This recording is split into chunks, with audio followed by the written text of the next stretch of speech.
আমার তো ভয় করছে তো। ডাক্তার বলেছে খুব দ্রুত বাইরে নিয়ে চিকিৎসাটা করিয়ে ফেলতে। আমার মনে হয় দেরি করা ঠিক হবে না।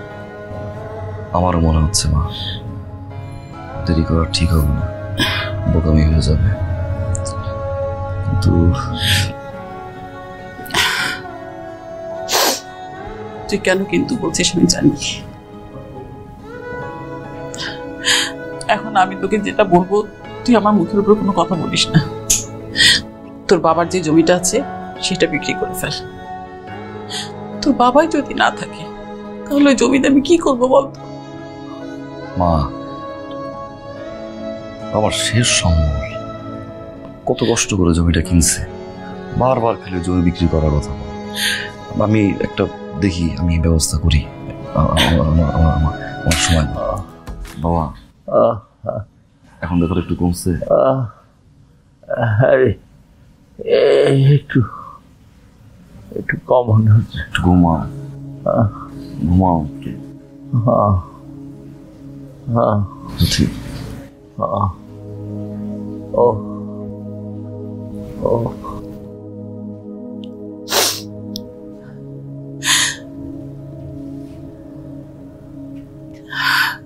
মা,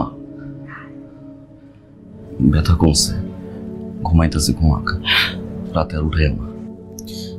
ব্যথা এখন না হয় কমেছে, কিন্তু প্রতিদিনই তো এরকম ব্যথা ওঠে। আমার তো ভয় করছে তো।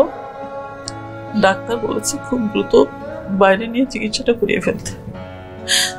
আমার মনে হয় দেরি করা ঠিক হবে না। আমারও মনে হচ্ছে মা, দেরি করা ঠিক হবে না, বোকামি হয়ে যাবে। কিন্তু তুই কেন কিন্তু বলছিস আমি জানি।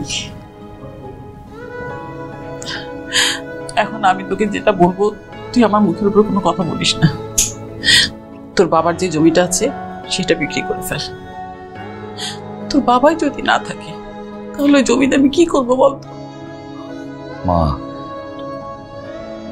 আমার শেষ সম্বল, কত কষ্ট করে জমিটা কিনছে, বারবার খালি জমি বিক্রি করার কথা।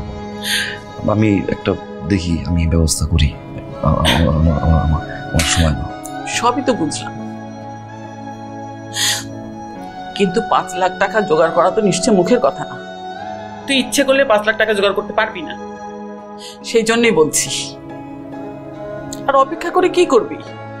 যদি সময় শেষ হয়ে যায়, অপেক্ষা করতে চাচ্ছিস কর, এরপর যদি কিছু হয় তখন বুঝিস।